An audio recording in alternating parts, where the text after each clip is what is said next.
Hi viewers, welcome to my channel. Viewers, இன்னைக்கு நாம பார்க்க போற ஒரு இன்ட்ரெஸ்டிங் வீடியோ என்னன்னு பார்த்தீங்கன்னா, உடல் எடையை குறைக்கும் சமைக்காத உணவுகள் பற்றி வாருங்கள் பார்ப்போம்.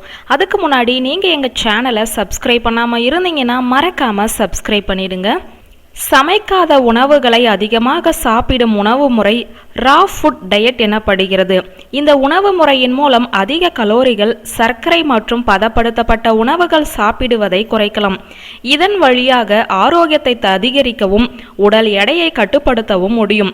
ரா ஃபுட் டயட்டில் பழங்கள், காய்கறிகள், கொட்டைகள், விதைகள் மற்றும் கீரை வகைகள் என சைவ உணவுகளே பெரும்பாலும் பரிந்துரைக்கப்படுகின்றன. சிலர் பச்சை முட்டை மற்றும் பால் பொருட்களையும் இந்த உணவு முறையில் சாப்பிடுவார்கள். 104 to 118 டிகிரி ஃபாரன்ஹீட்டுக்கு மேல் சூடுபடுத்தாமல் இருக்கும் உணவுதான் பச்சை உணவாக சொல்லப்படுகிறது. உணவை சமைக்கும் போது அதில் உள்ள நொதிகள் மற்றும் ஊட்டச்சத்துக்களில் இழப்புகள் ஏற்படுகிறது. ஆகையால் ரா ஃபுட் டயட்டில் சமைத்த உணவுகளுக்கு மாறாக காய்கறி மற்றும் பழங்கள் சேர்த்த சாலட், ஜூஸ், புட்டிங், ஊற வைத்த மற்றும் முளைக்கட்டிய தானியங்கள் போன்றவை பயன்படுத்தப்படுகின்றன. இந்த முறையில் உணவு உட்கொள்ளும் போது உடலுக்கு தேவையான நீர்ச்சத்து, ஆற்றல் மற்றும் ஊட்டச்சத்துக்கள் எளிதில் கிடைக்கும். மேலும் ஆரோக்கியமான உடல் எடை குறைப்பிற்கு இந்த முறை சிறந்தது. பச்சை காய்கறிகளில் கலோரி குறைவாகவும் நார்ச்சத்து அதிகமாகவும் இருக்கும்.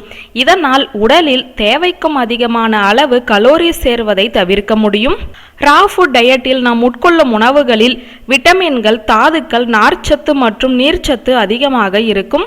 சோடியம், கலோரி, சர்க்கரை மற்றும் கொழுப்பு குறைவாக இருக்கும். இது செரிமான மண்டலத்தின் செயல்பாட்டை மேம்படுத்தி உடலை புத்துணர்வு அடைய செய்யும்.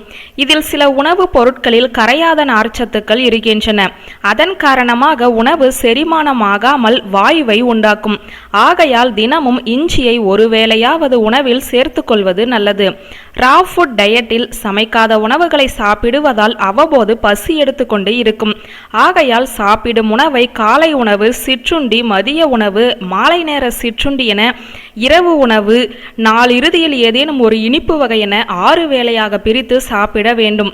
முந்திரி, உலர் திராட்சை, பாதாம், வேர்க்கடலை, ஊற வைத்த கொண்டைக்கடலை, பாசிப்பயிறு, பட்டை, கிராம்புத்தூள், மிளகுத்தூள், கொத்தமல்லி தழை, புதினா, ஆப்பிள், கொய்யா, வாழைப்பழம், டிராகன் பழம், வெள்ளரிக்காய், தக்காளி மற்றும் கேரட் ஆகிய உணவுகளை தினமும் உணவில் சேர்த்து கொள்ள வேண்டும்.